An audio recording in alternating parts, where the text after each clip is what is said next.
Khairi Jamaluddin yang dipecat daripada UMNO dikatakan membuat satu tuduhan berat ya kepada pemimpin UMNO dan parti UMNO sekali. Ya, dengan serangan ini ia menyatakan bersubahat untuk menyembunyikan addendum. Itu adalah satu dakwaan yang tidak berasas, dan karena itulah sahabat semua, satu laporan polis ya dibuat terhadap KJ. Dan ada juga yang mempersoalkan kenapa harus membuat laporan polis. Soalnya kalau perkara itu adalah fitnah, takkan dibiarkan. Jawabnya laporan polis, dan kalau tidak, jawabnya tentu saman. Jadi inilah yang berlaku sebenarnya.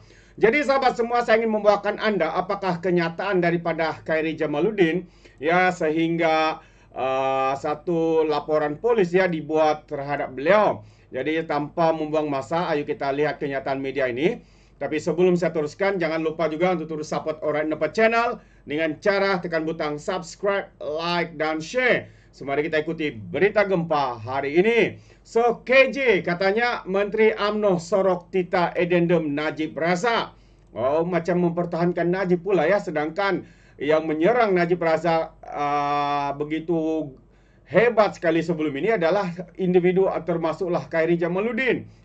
Tapi hari ini seakan-akan beliau pula menjadi pejuang kepada Najib Razak. Aduh, ini kalilah. Jadi, Khairi Jamaluddin mendakwah terdapat krisis kepercayaan terhadap bekas partinya UMNO susulan isu tita addendum yang melibatkan Najib Razak. Khairi yang dipecat UMNO 2 tahun lalu menuduh Menteri Undang-Undang Azalina Othman Said bersubahat menyembunyikan dokumen tambahan yang membenarkan Najib menghabiskan hukuman pemenjaraannya dengan menjalani tahanan di rumah. Katanya, saya percaya peguam negara mungkin mesti memaklumkan kepada menteri bertanggungjawab, menteri wilayah, persekutuan di dalam lembaga pengampunan. Oh, by the way, kita dapat ini juga katanya. Jadi berbalik kepada UMNO, ini menteri kena jawab kenapa Menteri UMNO bersubahat menyorok addendum ini. Ini Menteri Undang-Undang, apa nama dia? Azalina Othman Said, katanya dalam episod terbaru podcast Keluar Sekejap. Dan tambah lagi, surat kepada peguam negara, tak mungkin AJ tak maklum kepada Menteri Undang-Undang. Tambah Khairi lagi. Jadi host bersama program itu, Syaril Hamdan, berkata, Azalina memberitahu Dewan Rakyat peguam negara tidak melaporkan perkara tersebut kepadanya. Pun begitu, Khairi membalas dengan sinis. Saya rasa rakyat Malaysia tidak dilahirkan semalam. Dia masih mempertahankan tuduhan beliau. Kamu sebagai Menteri Undang-Undang ada hubungan dengan AJ atau peguam negara. Mungkin secara teknikal boleh mengatakan AJ hanya melaporkan kepada satu terus atau memaklumkan kepada menteri. Tetapi seperti mana yang saya tahu, sebagai seorang menteri, of course, AJ has a relationship ataupun professional relationship, kata bekas Ketua Pemuda UMNO itu lagi. Khairi juga mendakwa mustahil kabinet tidak mengetahui perkara ini. Mendesak Menteri Wilayah Persekutuan Dr. Zalia Mustafa untuk memberikan penjelasan. Saya percaya kedua-dua menteri ini bertanggungjawab, tapi mereka berdiamkan diri, kata KJ lagi. Jadi saya salut Menteri Dalam Negeri Datuk Seri Saifuddin Nasution. Walaupun dia pernah kata ia kabar angin, mungkin diarahkan oleh Perdana Menteri. Bukan diarahkan oleh Perdana Menteri ya, tapi dia membuat jawaban itu berdasarkan keputusan daripada Mahkamah apabila pada pertama kalinya Zaid Hamidi menghantar satu affidavit menyatakan adanya addendum ini. Pada ketika itu ya isu addendum ini ya tidak ada kesahihannya, hanya cakap dengar saja. Ya, Zaid mengatakan nampak suratnya, dengar daripada ini dan itu. Tapi dalam mahkamah mereka memerlukan satu bukti yang jelas. Jadi pada ketika itu itulah jawaban mahkamah, dan itu jugalah jawaban yang diambil oleh Datuk Seri Saifuddin Nasution. Bukannya diarahkan oleh Perdana Menteri ya, seperti mana yang dinyatakan oleh KJ ini. Katanya lagi sekurang-kurangnya Saifuddin ada keberanian untuk memberikan kenyataan tambahan. Semalam juga Zalia berkata lembaga pengampunan berhubung Najib akan kekal sulit. Jadi 6 Januari Mahkamah Rayuan membenarkan Najib untuk membuat semakan kehakiman. Jadi sama ada addendum itu sah atau tidak. Jadi biarkan mahkamah melakukan tanggungjawab mereka, bukannya dengan membuat andaian, membuat kenyataan-kenyataan mungkin, dan kenyataan itu mungkin ini semuanya tidak pasti ya, semuanya tidak sahih. Kalau cakap mungkin, semua orang pun boleh cakap mungkin, sahabat-sahabat semua. Itulah yang dikatakan oleh Khairi Jamaluddin ini, semuanya mungkin. Itu hanya satu persepsi ya yang cuba dibuat ya oleh bekas pemimpin UMNO ini. Jadi disebabkan kenyataan Khairi Jamaluddin itu, pegawai kepada Azalina Othman telah membuat satu laporan polis terhadap Khairi Jamaluddin isu Tita Edendum ini. Jadi itu antara tindak balas ya daripada pegawai dan juga YB Azalina, yang mana Setiausaha Politik kepada Datuk Seri Azalina Othman Said telah pun membuat laporan polis terhadap Khairi Jamaluddin susulan dakwaan bekas Menteri Kesihatan itu membawa Menteri Jabatan Perdana Menteri, Undang-Undang dan Reformasi menyembunyikan Tita Edendum.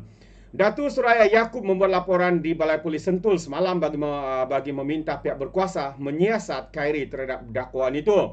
Berdasarkan laporan polis, Suraya berkata kenyataan dibuat Khairi adalah tidak benar dan memburukkan imej Menteri Kabinet iaitu Menteri Jabatan Perdana Menteri, Undang-Undang dan Reformasi iaitu YB Azalina Othman. Jadi beliau merujuk kepada portal berita yang melaporkan Khairi mendakwa Azalina being complicit in concealing the addendum, ya, terbabit dalam menyembunyikan addendum. Jadi Khairi juga mendakwa there is no way the AJ did not inform the direct line minister who is the law minister, katanya. Jadi itu antara dakwaan dan juga kenyataan daripada Khairi. Jadi perkara ini mengelirukan rakyat, kata individu ini, dan menimbulkan perasaan tidak senang serta menimbulkan suasana panik dalam kalangan masyarakat sehingga boleh menggugat keamanan negara, katanya melalui laporan polis yang dibuat.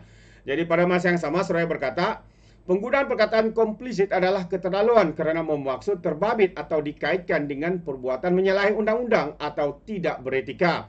Menurutnya, ia juga membayangkan secara sedar sudah membantu, menyokong atau membenarkan perbuatan menyalahi undang-undang tersebut berlaku. Katanya lagi, bahagian hal undang-undang dalam kenyataan semalam mengesahkan Azalina bukan ahli lembaga pengampunan maupun terbabit dalam urusan pentadbiran atau pengurusan termasuk perkara lain berkaitan pengampunan mana-mana banduan. Jadi Tita Edendum hanya kabar angin kerana perbuatan dokumen tidak membuat sebarang kenyataan sehinggalah pada 4 Januari lalu setelah Istana Pahang mengeluarkan surat pengesahan bertarikh yang sama. Jadi surat pengesahan itu hanya keluar 4 Januari ya, 2 hari sebelum pendengaran rayuan Najib.